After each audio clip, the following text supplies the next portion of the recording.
Vincent Malloy is 7 years old. He's always polite and does what he's told. For a boy his age, he's considerate and nice. But he wants to be just like Vincent Price.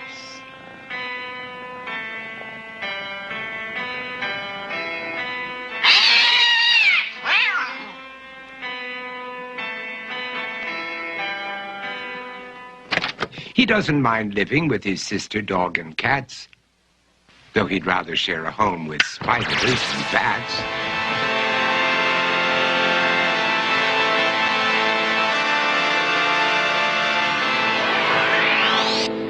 There he could reflect on the horrors he's invented and wander dark hallways alone and tormented.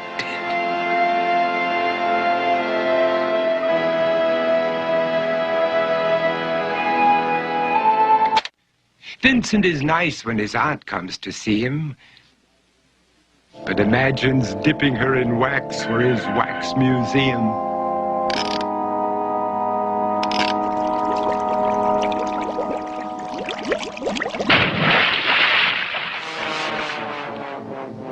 He likes to experiment on his dog, Abercrombie, in the hopes of creating a horrible zombie. So he and his horrible zombie dog could go searching for victims in the London fog.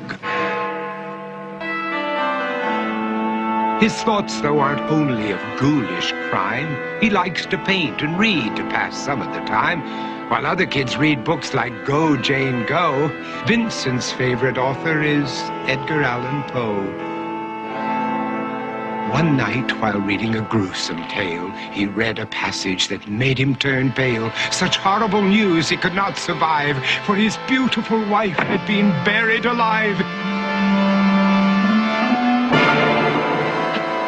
He dug out her grave to make sure she was dead, unaware that her grave was his mother's flower bed. His mother sent Vincent off to his room. He knew he'd been banished to the Tower of Doom, where he was sentenced to spend the rest of his life alone with the portrait of his beautiful wife. While alone and insane, encased in his tomb, Vincent's mother burst suddenly into the room. She said, "If you want to, you can go out and play. It's sunny outside and a beautiful day."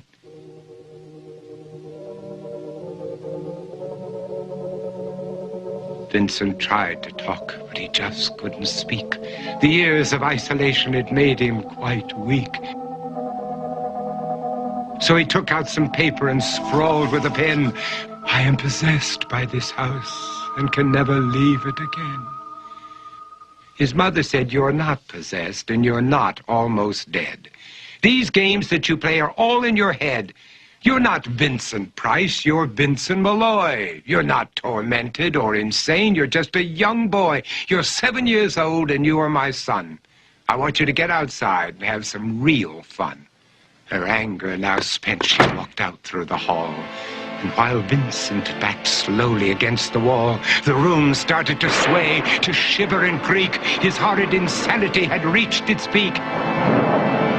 He saw Abercrombie, his zombie slave, and heard his wife call from beyond the grave. She spoke from her coffin and made ghoulish demands, while through cracking walls reached skeleton hands.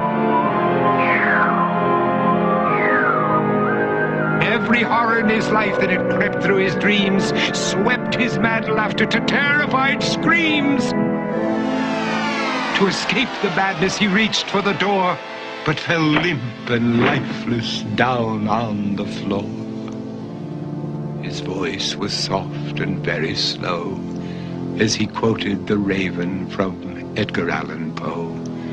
"And my soul from out that shadow that lies floating on the floor shall be lifted nevermore."